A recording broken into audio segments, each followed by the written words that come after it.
How good does it get, SK? Why not us, Charlie? Today, live from the Pinecrest Inn, it's the Smylie Show. So long, everybody. This is the Smylie Show. All right, it is Saturday evening here in Augusta, Georgia, recapping the third round of the Masters, and we were sitting here just about 24 hours ago, and Smylie was saying, this tournament's over. It's wrapped. And I said, Smylie, I think there's a lot to play for here. And he said, no, it's done. Put his name on the trophy. Right? Is this coming back to you? Is this jogging your memory a little bit? Jackson, do you see what I have to deal with? Yeah. You see what I have to deal with this guy? I plead the fifth on this one. Hey, come on. That's right. It's a good judge. Don't make me That's a bring good in judge. Judge Brown again. You don't want to see Judge Brown tonight. We need a Judge Brown campaign tonight. No, I'll own it. I got ahead of my skis a little bit. I was excited to have a historic win for Rory.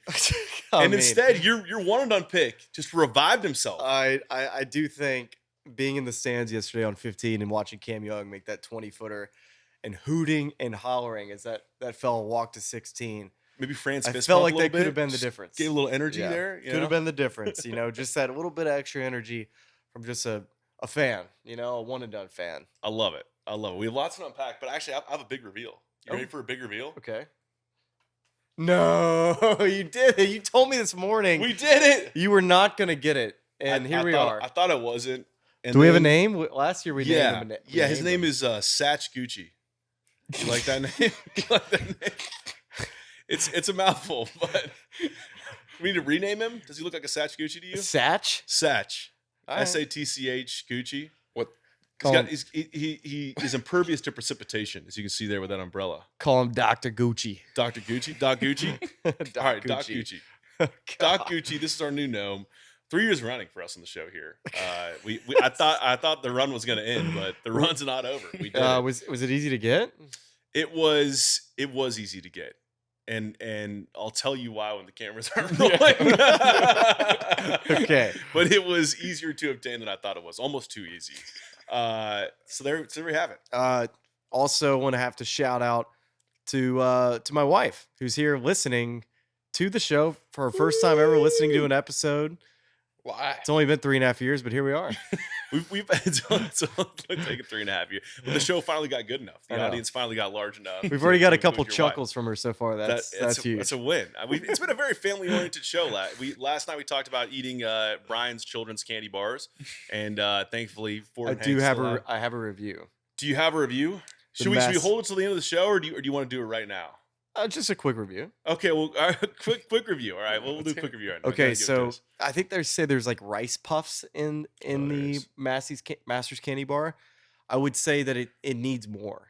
It needs a little bit more of that crunch and texture. It's a little too sticky. Yeah, it should be more. But Jackson has something he can play for us right here, and we can add a little bit to this production. Can you just fire this off? Because it's now Raccoon Time here on the Smylie Show. You guys know how this segment works. It's one of our one of our favorite segments here at Raccoon Time. Smylie, clean off those paws. We're dumpster diving. Because today's item on Raccoon Time is the Masters Candy Bar. And we're going to do a live taste test right here on the Smylie Show. Oh my God. I paid $8 for this song. No, you didn't. Oh, we did. Oh, A lot of nougat. You know what I'm talking about? the first bite always hits. A lot of caramel, a lot of nougat. Chocolate blend with caramel, a lot of caramel, Rice Crisp. That's what it's not. They need more of that. They do need more. They should put the Rice Crisp inside the bar, not just on top. I feel like I'm a dog shit with peanut butter right now. I'm just like, I can't get it down. I feel like one bite might be all we can do on this show. Okay. It's really good. Now, Easily the highlight of the day for me. Thank you again for joining us on Raccoon Time. This has been Raccoon Time on the Smylie Show. A segment everyone knows and loves. I'm just absolutely making a mess. Okay, well, look at that. We got Doc Gucci. We got Raccoon Time. See, this is what the Masters Candy Bar. That's a problem. That's a lot. You cannot. You shouldn't try to do a show with the Masters Candy Bar in your mouth. Yeah. It wouldn't end well. Okay. So besides that being the favorite part of my day, the second favorite part of my day was going down with Fran, AV, Big James, Big James' wife, Faith, down to the bottom of the hill at Amen Corner to watch all the final groups go through. Amazing. Went to concessions, got a couple things we need to talk about there, about what we got. But Fran had a Masters candy bar, and she had one. And before she was going to throw it away, I was like, no, I'm good. I already had some. AV said, sure, I'll have it. So he takes this melted Masters candy bar that has been, I mean, this thing is, you can't get anything out of there. Like, you open it, it's just all the dark chocolate stuck to the wrapper. I look over at AV in the stands. We're just sitting there on 12, and I look over, and he has 2 fingers that are just covered in chocolate. I mean, you can't even imagine with no napkins what the scene looked like at 12. Like a Winnie the Pooh honey jar type of situation here. And I mean, he spent 10 minutes trying to get his finger to look like a finger again. I mean, it's just brown. And he just we can clip this segment and use it on the soundboard because that's a visual. That's a visual. I mean, right there. 2 fingers that are just brown, and he's just over here like a dog with peanut butter, man, just going to town. It was an all-time. I was dying. Wow. Listen, I mean, that's how good these candy bars are. We're not lying to you. I mean, I would have done the same thing. You have a melted Masters candy bar. You got to get the last little bit. I probably would have brought napkins. I think that's the only thing. No, like honestly, and it was great in the bar, but like having some of it off his finger was just as good too. What's the rating on it? What are you guys rating the Masters candy bar? Smylie? What are we rating the Masters candy bar? I'm trying to steer, out of the wrapper. I'm trying to steer the fingers. I don't know. conversation. I think it adds something more. Man alive. Can you imagine the camera shot of just 2 guys? just trying to get just the last bit of Masters candy bar off each other's fingers, man. I'm sure. I hope that made its way to feature groups coverage. Should we attempt to talk golf? There was golf. There was golf played on Saturday at Augusta National, despite the intro to the show. We talked with Cam Young, round of the day, also matched by Scottie Scheffler. What did I say Thursday? You said that he still had some life in him, and boy, were you right. He wasn't dead yet. Was not dead yet. We looked down the board, said, who's still got a chance to win this golf tournament? I said, Cam Young, maybe Ludwig Oberg. That's about it. Yeah. Here we are. And here we are. I mean, Rory posts, they both are at 11 under going into Sunday by virtue of Rory made bogey there at 17. We were watching here as we prepared for the show. Sam Burns 1 shot off at 10 under. I thought it was interesting to talk a little Rory today, where he had 2 of the best days in the field from an approach perspective. Thursday was 5th in the field. Friday was 10th in the field. And then just looked like there was a little bit of a left miss today that came into play. Hit that ball in the water on 11, kind of pulled one left on 12. Was lucky, like even on 14 he makes birdie, but he doesn't love that wedge shot. It was left enough where he was worried about it not catching the hill and funnels down. He makes a birdie putt there, but he was second to last in the field today in terms of approach statistics. I mean, I think people are going to point to this is what I think is going to happen with Rory is that they're going to say, oh, it's nerves. It's the psychological sort of, he never really fully got over it. I don't necessarily agree with that. Like, I think the driver he hit his first fairway on a par 5 at 15 of the entire week today. It's insane. And when the approach is off like that, I mean, I think you're probably pretty happy to be tied heading into the final day of the Masters. Rory's been the most inaccurate driver in the entire field. That's insane to me. With the players that have made the cut, and vice versa, Cam Young has been the second most accurate driver of the golf ball of players that have made the cut. The most accurate is Aaron Rai, but he's all the way down the leaderboard. So when we think about Sunday, if Rory McIlroy doesn't find more fairways, Cam Young, the way he's driving the golf ball, which is a reason why I picked him at the beginning of the week, his precision, his accuracy with all of his clubs across the board, but that driver is such a weapon. It sets up his whole game. And so Rory's going to have to go get some work done after this round. And it looked like he was struggling a little bit with some right misses off the tee, a lot of left misses with irons, which we've always talked about has been his big bugaboo is when those irons start going left. But tomorrow is going to be interesting because we all know that there's going to be plenty of funnel pins, right, on Sunday. And so when you have these funnel pins, there's more opportunities for birdies, but there's also when you think about just the par fives today, which I thought all the hole locations on the par fives, especially on the front nine, were very accessible. 2 and 8, and then 3 was drivable today. Is it going to play quite as easy as it felt like it did on some of those holes to begin the day? 2, we know the traditional back right hole location. 1's going to be gettable. It should be in that bucket in that front right. I think tomorrow will be a day where you're going to have to go make some birdies early. You can't just sit on even par through 9 holes. There was, again, we read some quotes from players after the round yesterday about the conditions and how we saw it looking super crispy on Thursday, thought that was the way it was going to continue to trend throughout the weekend. And yesterday was softer, and it looks like today, again, it was softer. I mean, I think when we talked about it last night, we said that probably keeps more players in the tournament. Mm-hmm. You know, you can go for today. Looks like maybe they moved up the tee some of the par fives. You could go for them in 2, not feeling like there was as many layups, but just the softness of some of those greens as well, being more receptive to approach shots. How do you feel about, you know, what seems to have been done with the condition of this course, watering? Would you have liked to have seen it firmer and faster? Or do you think this is a fairer test? No. Friday, I think it was maybe just a little bit of an overreaction from Thursday night. I thought Saturday played pretty nicely. I thought some of the hole locations. So you think it was more hole location than conditions today that led to scoring? I thought Thursday, though, I was surprised at the way they set up the golf course. I felt like they had some of the tougher hole locations on a lot of greens with some of the toughest setup with the golf course that they turned dry. And I think the wind, they weren't quite expecting maybe the humidity combined with the wind for some of the downwind holes to play so firm with some of the greens that obviously are more shallow. Friday, the greens definitely got softer, more scoreable. But let's not act like we've seen 63s. We've seen some good scoring on Friday and Saturday. But I think we can all say that it's been fun, right? When you don't have, so how do greens get really firm? Well, they have that color to them. I don't think Augusta National is going to have the greens looking brown. Like they're going to keep the golf course green to an extent. Like it'll start getting more purple than it would before it gets brown, right? There's an aesthetic to this place. Sure. And when you don't have wind, that is a huge, huge factor in that first bounce. So into the breeze shots, of course, with firm greens will be a little bit smaller.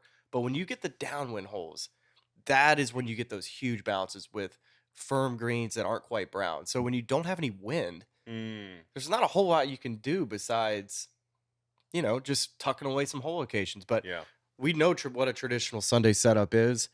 And I tell you what, this leaderboard's awesome. Oh. Cam Young, Rory, Sam Burns, Shane Lowry, Jason Day, Justin Rose, and Scottie Scheffler. Yeah, sign me up. Hao Tong Lee. Can't forget Hao Tong Lee in there as well. Yeah, I mean, I thought if Scottie could get within 4 shots of the lead once he started making that run, I said he's going to have a chance tomorrow. You right? That's I mean, because we're of course focused at the top of the leaderboard right now, as that final pairing is Rory McIlroy and Cameron Young. But to have Scottie Scheffler after the sort of hand wringing we did after a 74 yesterday of, oh, he's lost it. I mean, he's 4 shots off the lead in a major championship, a place he's won twice. He's very, very much in play. He needs to shoot 600 tomorrow. You think he's? I think 13.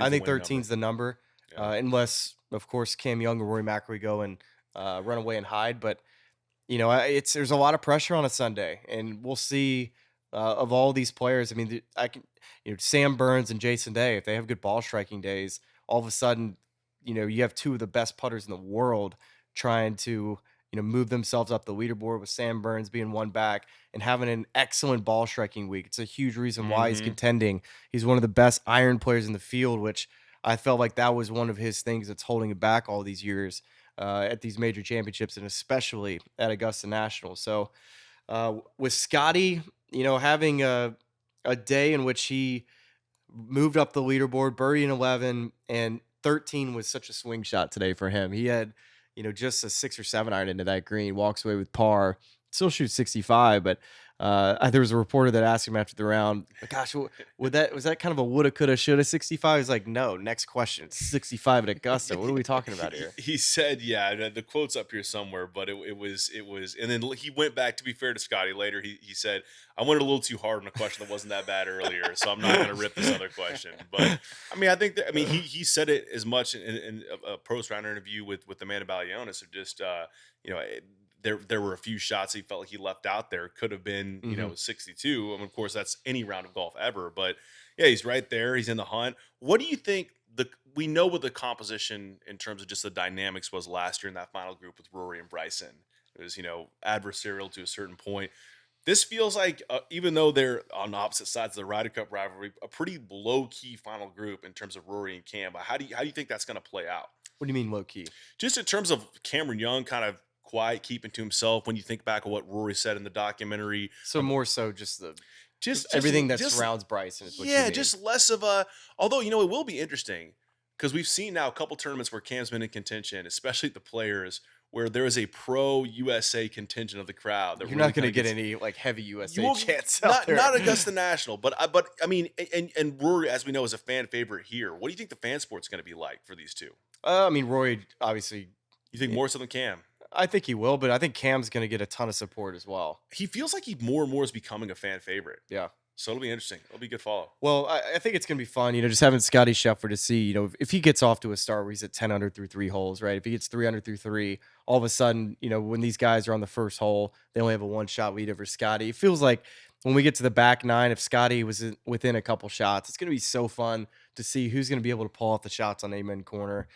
Gosh, it's going to be such an exciting day with so many different possibilities. But to answer your question about Cam and Rory, these guys played with each other the first 2 days, right? Like they played with him, Rory Mason and Howell, Mason Howell, Mm-hmm. and so I think they know what to expect with one another. Yeah, and they know what each other have. Like there's not going to be any surprise about Cam being out there and seeing Rory miss fairways. I think that helps him too. If you hadn't seen Rory play all week, and Cam Young's not going to go and look at the stats at the end of the day, like right. I think he would expect Rory McIlroy at 11 or to par and say, "Gosh, I bet he's driving it so well." But he's played with him seen in how 2 he's getting rounds, the score out of it, right? He And I knows think that, there could be a mental edge in a way for Cam, knowing that he's driving it better. Like I have better stuff than him right now.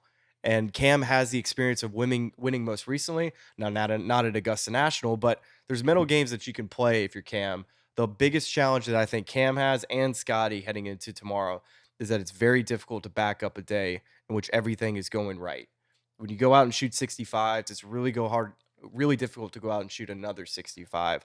So with and Cam, of course, only had one mistake at 15, but still, it's going to be an entertaining Sunday to say the least. All right, so you have 13 under winning.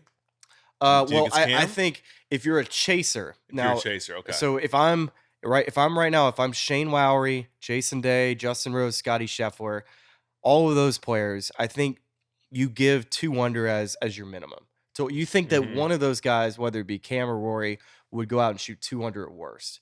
And I think if you get to 14, you have a chance to win outright. That's kind of how I view the board. Now, it's going to be interesting because I think it'll be important to be a leaderboard watcher earlier tomorrow if you're one of the chasers.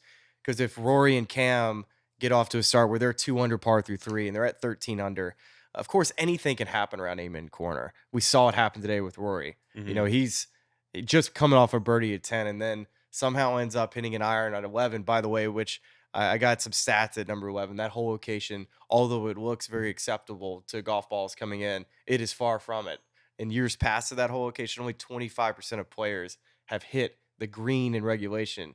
But as we saw today, it was a bit of feast or famine. You saw some guys make some birdies, but also if you try to take on the shot, you could end up in the water like Rory. Rory just a little short of it and just runs right off that slope there. So, all right, so 13 or 14 is a winning number. Do you want to? Are you still riding with Cam? I'm still riding Cam, man. All right, okay.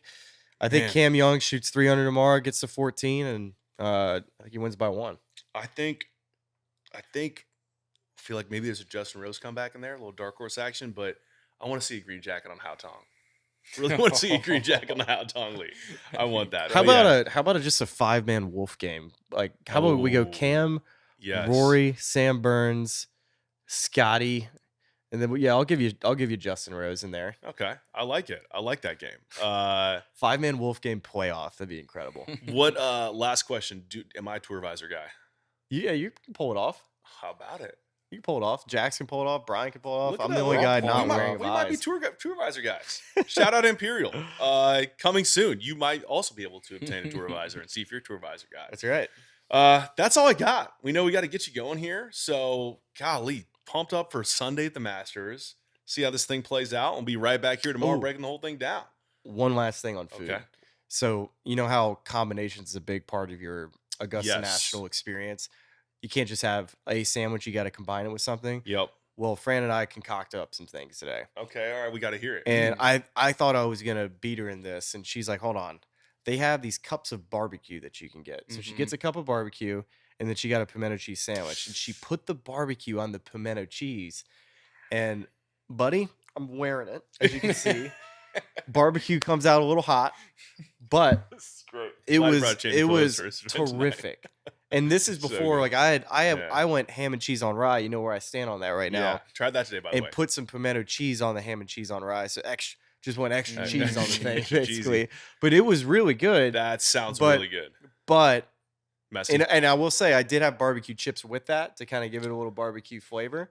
Okay. And it was really good, but it wasn't anything quite like the barbecue pimento Barbecue cheese pimento sandwich thing. cheese. That was the most responded comment Yeah. to the reel we saw put that. out today talking about your food. It was put the scoop barbecue on a pimento cheese sandwich. Yeah.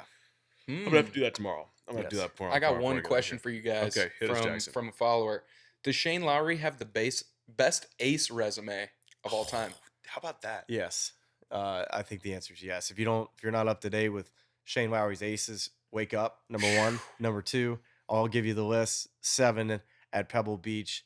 You got 16 at Augusta National, number 6 at Augusta National, and then also 17 at Sawgrass. And then asterisk will give you number 2 at Memorial Park in Houston. Those are all 5 as aces. And on the board. then how about hole outs? We'll go number 6 at Torrey Pines, 6 at Torrey Pines, and then 13 at Augusta National this week. Oh my Hold gosh. out his eagle shot Got for a some wedge. There's nobody you want trying to make the ball in a hole. All he from does a is hole out. It's amazing. It's amazing. Yeah, that's a pretty good resume. We were talking about that. He probably needs 16 to add to that resume. You know, I like thought that's- 16 at Port Rush would have Or, been. I mean, a great 12. I'm call. sorry, 12. Yeah, 12. 16 at Port Rush, but he needs 12 at Augusta. Well, he's What if he gets all of them? What if he's he going gets for the 12? Royal Go Flush. 4 and 12. Yeah. The Just, Royal yeah. Flush. So Justin Ace flush. Kutcher, my play-by-play guy Mhm. on Inside Amen Corner, told me today that Jeff Knox has an eagle at every hole at Augusta National. That was like the story we heard about Buddy Marucci Pine Valley. I didn't want to call BS on air, but I'm calling BS right now. That's I might have to incredible. text Lee. Yeah, we should just get Jeff Knox on the show. Yeah. We should get Ask Jeff him for Knox a and fan. Buddy on the show to discuss their respective eagles at 2 of the most elite. Which one of places. you took a breakfast ball? Yeah, Who's gonna cave Hold on first? now. Hold on now. Well, yeah, that's what we got for today, Smylie. Unless you have any parting words on the way out, we're dialing in for coverage tomorrow. Cam Young at 14 under. Cam Young at 14. McIlroy and Justin Rose finish at 13. Scottie Scheffler at 12. Scottie Along Scheffler at with 12. Sam Burns. You heard it here first. Although I'd love to see a Gold Tigers winning. would love to see it. I'd love to see little Hao Tong Lee win. I wish I had Sam Burns at the beginning of the week, or I would give a Sam Burns scenario where he would win. There are a lot of scenarios in play out there, and we'll be right back here recapping it tomorrow night. So make sure you subscribe, stay tuned, and we'll bring you all the coverage as soon as the final round of the Masters in 2026 is in the books.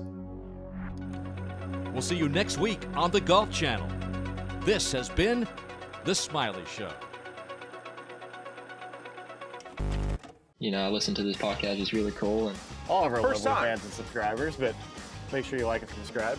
It's cool to see what you guys are doing. I know golf fans appreciate it, but we do too, so please keep it up. For all the good people at YouTube, like and subscribe. You guys have some good takes, so I'm happy to come on and shoot the